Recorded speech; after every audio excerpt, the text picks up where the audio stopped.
অদূর ভবিষ্যতে কামাখ্যা দর্শনের সুযোগ মিলবে জলপথে। ব্রহ্মপুত্র নদী জুড়বে অসমের 7 মন্দিরকে। পরিকল্পনা হয়ে গিয়েছে, অপেক্ষা শুধু বাস্তবায়নের। প্রকল্প বাস্তবায়িত হলে পর্যটকের কাছে তা হবে বিশেষ পাওয়া। ব্রহ্মপুত্রের বুকে ভেসে একে একে দর্শন করা যাবে 7টি মন্দিরের। অসম সরকার সূত্রে খবর, ইতিমধ্যেই জলপথের সম্প্রসারণ এবং পরিবহন কাঠামো তৈরিতে বন্দর, জাহাজ এবং জলপথ মন্ত্রকের সবুজ সংকেত মিলেছে। সংশ্লিষ্ট মন্ত্রক সূত্রে খবর, সাগরমালা প্রকল্পে অসমের 7 মন্দির ব্রহ্মপুত্রের দ্বারা জলপথে জুড়তে চলেছে। এর জন্য খরচ পড়বে 645.56 কোটি টাকা। কোন 7 মন্দির থাকবে সেই তালিকায়? কামাখ্যা। অসমে প্রতি বছর শুধু পর্যটকরা নন, অসংখ্য পুণ্যার্থী আসেন কামাখ্যা দর্শনে। পীঠ নির্ণয় তন্ত্র অনুসারে 51 শক্তিপীঠের একটি হল কামাখ্যা। অসমের গুয়াহাটির নীলাচল পাহাড়ের কোলে তার অবস্থান। অম্বুবাচীতে এখানে বিশেষ উৎসব হয়। তন্ত্রচর্চার পীঠস্থানও এটি। জানা যায়, মন্দিরটি অহোম রাজাদের রাজত্বকালে নির্মিত। চূড়ার স্থাপত্যশৈলী নিম্ন অসমের মন্দিরের স্থাপত্যের অন্যতম নিদর্শন। পাণ্ডুনাথ মন্দির। তিলা পাহাড়ে রয়েছে পাণ্ডুনাথ। মহাভারতের পাণ্ডবদের থেকেই নামকরণ। পাণ্ডবদের প্রতিভূ হিসেবে এখানে রয়েছে 5 গণেশ মূর্তি। কথিত, পাণ্ডবরা এখানে ছদ্মবেশে লুকিয়েছিলেন। অশ্বক্রান্ত মন্দির। অসমের বহু পুরনো মন্দিরটির আরাধ্য কৃষ্ণ রাজা শিব সিংহের হাতে এটি নির্মিত।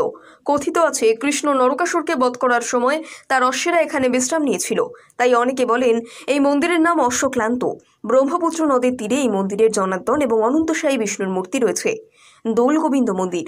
চন্দ্রভারতী পাহাড়ে অবস্থিত দোলগোবিন্দ মন্দির। কৃষ্ণের পুজো হয় এখানে। 150 বছরের পুরনো মন্দিরটিকে রূপ দেওয়া হয় 1966 সালে। এখানে ধুমধাম করে দোল পালিত হয়।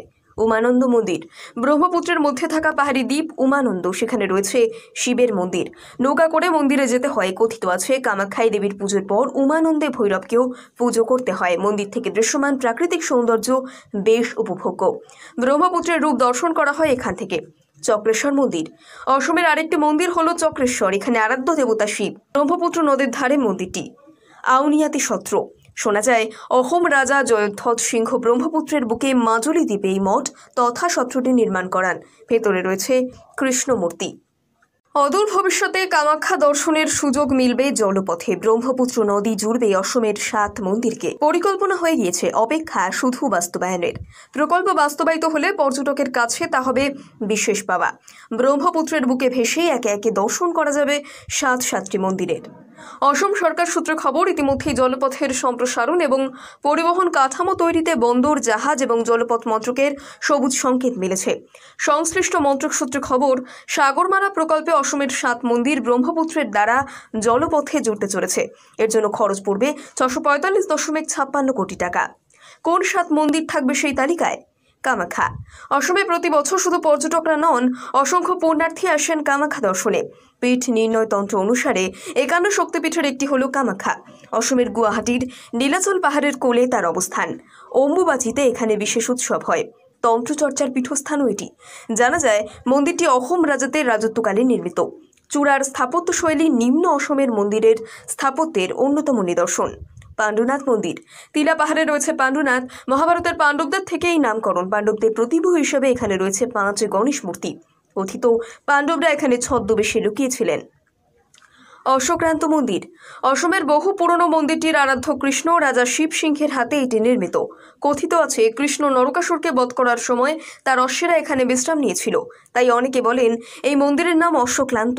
ব্রহ্মপুত্র নদীর তীরে এই মন্দিরের জনার্দন এবং অনন্তসায়ী বিষ্ণুর মূর্তি রয়েছে। দোলগোবিন্দ মন্দির। চন্দ্রভারতী পাহাড়ে অবস্থিত দোলগোবিন্দ মন্দির। কৃষ্ণের পুজো হয় এখানে। 150 বছরের পুরনো মন্দিরটিকে রূপ দেওয়া হয় 1966 সালে। এখানে ধুমধাম করে দোল পালিত হয়। উমানন্দ মন্দির। ব্রহ্মপুত্রের মধ্যে থাকা পাহাড়ি দ্বীপ উমানন্দ, সেখানে রয়েছে শিবের মন্দির। নৌকা করে মন্দিরে যেতে হয়। কথিত আছে, কামাখ্যাই দেবীর পুজোর পর উমানন্দে ভৈরবকেও পুজো করতে হয়। মন্দির থেকে দৃশ্যমান প্রাকৃতিক সৌন্দর্য বেশ উপভোগ্য। ব্রহ্মপুত্রের রূপ দর্শন করা হয় এখান থেকে। চক্রেশ্বর মন্দির। অসমের আরেকটি মন্দির হল চক্রেশ্বর। এখানে আরাধ্য দেবতা শিব। ব্রহ্মপুত্র নদীর ধারে মন্দিরটি। আউনিয়াতি সত্র। শোনা যায়, অহোম রাজা জয়ধ্বজ সিংহ ব্রহ্মপুত্রের বুকে মাজুলি দ্বীপে এই মঠ তথা সত্রটি নির্মাণ করান। ভেতরে রয়েছে কৃষ্ণ মূর্তি।